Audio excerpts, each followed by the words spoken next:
अस्सलाम वालेकुम, welcome back to my channel. कैसे हैं आप सब? यकीनन आप सब खैरियत से होंगे और अल्हम्दुलिल्लाह अल्लाह के शुक्र से मैं बिल्कुल ठीक हूँ। और मैं यहाँ पे बना रही थी कस्टर्ड। ये दूध मैं लेके आई थी 2-3 दिन पहले अपनी चाय के लिए, लेकिन चाय में बिल्कुल भी इसका टेस्ट अच्छा नहीं आ रहा था, इसलिए मैंने सोचा कि इसका मैं कस्टर्ड बना लूँ।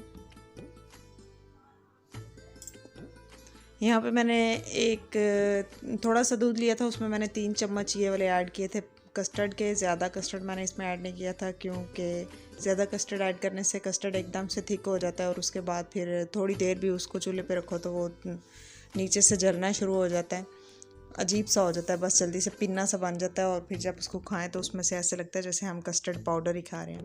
और ये साथ में जेली भी थी, जेली मेरा बनाने का, मैंने सोचा चलो इसको भी बना लेती हूँ। ये पहले मैंने एक दफ़ा में 3 किस्म की जेलियाँ बनानी थी, तो मैंने इसको हाफ़ पहले यूज़ कर लिया था और हाफ़ पड़ी हुई थी, इसलिए मैंने इसको भी बना लिया था। यहाँ पे जी कस्टर्ड की यही कंसिस्टेंसी मैंने रखनी थी, इतना सा गाढ़ा किया था इसको मैंने। इसको बस मैं तकरीबन 5-10 मिनट के लिए मज़ीद पकाऊंगी। जब ये सही से कट जाएगा बस इसको थोड़ी देर बाद ठंडा करके उसके बाद इसको मैं फ्रीज़र में रख दूँगी, ताकि ये थोड़ा सा सही मज़ीद ठंडा हो जाए। और जेली मैंने बनाई थी, लेकिन जेली सही नहीं बनी थी। सही मतलब काफ़ी दिन पहले, आई थिंक 1 महीना हो चुका है मैंने जब पहले ये जेली यूज़ की थी, तो हाफ़ जो पड़ी हुई थी शायद टाइम ज़्यादा हो चुका हो था। वैसे एक्सपायरी डेट नहीं थी उसकी, लेकिन मेरे ख्याल में जब एक दफ़ा डब्बा खुल जाए तो उसके बाद उसको फ़ौरन ही यूज़ करना होता है। तो मैंने उसको काफ़ी अरसे के बाद यूज़ किया था, इसलिए वो अच्छी नहीं बनी थी, जमी नहीं थी सही से, लेकिन टेस्ट जो है वो बिल्कुल ठीक था उसका।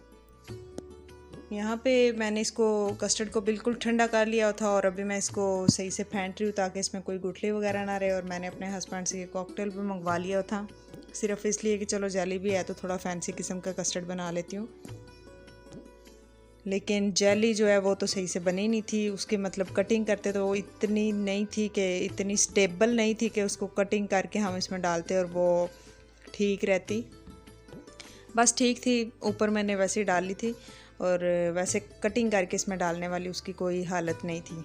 बस लास्ट पे मैंने जब उसको ये बाउल में डाला तो इसके ऊपर डाल दी थी। इतनी ख़राब भी नहीं थी कि बिल्कुल पानी छोड़ देती, लेकिन मेरी मर्ज़ी के मुताबिक बिल्कुल भी नहीं बनी थी। और वैसे कस्टर्ड के साथ इसका टेस्ट बहुत अच्छा था, कस्टर्ड बहुत मज़े का बना था, सबको पसंद आया था, बच्चों को भी और मेरे हस्बैंड को भी। और नाइट में हमने सिर्फ यही खाया था, क्योंकि नाइट के वक्त हम खाना खाते नहीं है, रात के वक्त हम खाना नहीं खाते। और इस मिल्क से चाय तो अच्छी नहीं बनी थी, लेकिन कस्टर्ड में उसका टेस्ट बहुत अच्छा आ रहा था, यानी कि कस्टर्ड बहुत अच्छा बन गया था उस मिल्क का। तो उसके बाद जी ये नेक्स्ट मॉर्निंग का व्लॉग है और नेक्स्ट डे मेरे हस्बैंड और बच्चे स्कूल चले गए। मेरे जहन में पता नहीं क्या आया कि मैंने स्पेशली उठ के अपने लिए अंडा और पराठा बना लिया कि आज मैं इसका नाश्ता करती हूँ। तो ये मेरी सबसे बड़ी गलती थी, जब मैंने जो ही नाश्ता किया उसके बाद मेरे सर में दर्द शुरू हो गया, क्योंकि मुझे काफ़ी सालों से 2-3 साल से ना मुझे माइग्रेन का इशू चल रहा है। माइग्रेन दर्द शकीका को कहते हैं। पहले मुझे सिर्फ उसका दर्द शकीका ही पता था, लेकिन अभी मुझे पता चला कि उसका अंग्रेज़ी नाम माइग्रेन भी है। पहले मुझे हल्का हल्का दर्द स्टार्ट हुआ तो मैंने साथ में शामी कबाब भी बनाने शुरू कर दिए, क्योंकि वो मैंने फ्रीज़ करने थे। दाल मैंने उबाल के रखी हुई थी, तो मैंने शामी टिक्कियाँ जो फ्रीज़ करने के लिए बना के रख दी हुई थी। और ये भी बहुत अच्छा हुआ कि मैंने बना ली हुई थी दिन के खाने में, फिर मैंने उन्हें फ्राई कर लिया था और साथ में मैंने रोटियाँ बना ली थी। लेकिन जो ही मैं वो फ्राई कर रही थी तो मेरी सिस्टर की कॉल आ गई कि मैं आपके घर आ रही हूँ और आपके लिए बिरयानी लेके आ रही हूँ। तो मैंने ये भी बहुत शुक्र अदा किया कि शुक्र है वो आ रही हैं, तो अपने लिए चलो कुछ ना कुछ लेके आ रही हैं। मेरी तबीयत बिल्कुल भी इस चीज़ की इजाज़त नहीं दे रही थी कि मैं कुछ बनाती। ऐसी सिचुएशन में जब माइग्रेन का इशू स्टार्ट होता है तो उस वक्त हर चीज़ की खुशबू भी बहुत बुरी लगती है, खाने की खुशबू भी अच्छी नहीं लग रही होती। तो उन्होंने जब खुद ही बोला कि मैं बिरयानी लेके आ रही हूँ, तो मैंने भी उनको बिल्कुल इनकार नहीं किया। मैंने कहा हाँ जी आप ले आएँ। और वो यहाँ पे मेरे बहनोई हमसे मिलने के लिए आ रहे थे, क्योंकि उनकी रात की फ़्लाइट थी, उन्होंने यूनान वापस जाना था। तो वो अभी किसी और के घर गए हुए थे मिलने के लिए। यहाँ पे मैं और मेरी सिस्टर और बच्चे खाना खाने लगे थे। और मेरे हस्बैंड को तो बहुत ज़्यादा भूख लगी हुई थी, क्योंकि वो काम से काफ़ी देर पहले के वापस आ चुके हुए थे और मैंने उनको बिठाया हुआ था कि थोड़ी देर वेट कर लें, मेरी सिस्टर आती है फिर इकट्ठे खाना खाते हैं।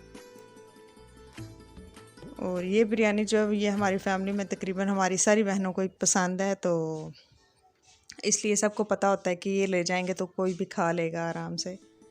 लेकिन तबीयत ख़राबी की वजह से मुझे ये भी अच्छी नहीं लग रही थी, मुझे इसकी खुशबू भी बहुत बुरी लग रही थी उस वक्त। और यहाँ पे स्माविया के कम्बिनेशन चेक करें, उसने मरुंडे के साथ बिरयानी खानी स्टार्ट की हुई थी। और मैंने यहाँ पे अपनी बहनोई के लिए मंगवाई हुई थी आइसक्रीम और साथ में गुलाब जामुन मंगवाए थे, क्योंकि हमने पहले कुछ दिन पहले आपने देखा ही होगा हमारे ब्लॉग में, हमने फ़र्स्ट टाइम ट्राई की थी, हमें बहुत अच्छी लगी थी, तो हमने सोचा चलें आज इनको भी ट्राई करवाते हैं।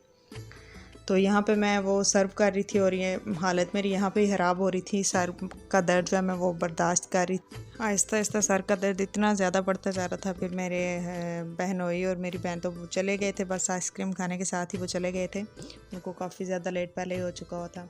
तो उसके बाद मेरे हस्बैंड भी उनके साथ ही निकल गए थे मेडिसिन लेने के लिए। वो तो काफ़ी देर पहले से मुझे कह रहे थे कि मैं मेडिसिन ले आता हूँ तुम्हारे लिए। मैंने सोचा कि नहीं, आप ना इधर बैठे हैं, भाई मिलने के लिए आए हुए हैं, आप थोड़ी देर इनके पास बैठ जाएं। तो फिर मेरे हस्बैंड जब मेडिसिन लेने के लिए गए, उसके बाद मेरी तबीयत और ज़्यादा ख़राब हो गई। फिर स्मावा ने पापा को कॉल की कि पापा मम्मा की तबीयत ज़्यादा ख़राब होगी, आप आ जाएं। लेकिन इतनी देर में मेरे हस्बैंड मेडिसिन लेके वैसे ही दरवाजे के पास पहुंच चुके हुए थे। ये जी बर्तन शर्तन भी मैंने खुद कोई नहीं धोए थे, ये मेरी छोटी सिस्टर आ गई थी। मेरी माशाल्लाह से काफ़ी ज़्यादा सिस्टर्स हैं, इसलिए ये कन्फ्यूजन नहीं रहेगी कि किस वक्त कौन सी सिस्टर्स ने कौन सा काम किया, कौन मेहमान थी और कौन मेज़बान थी।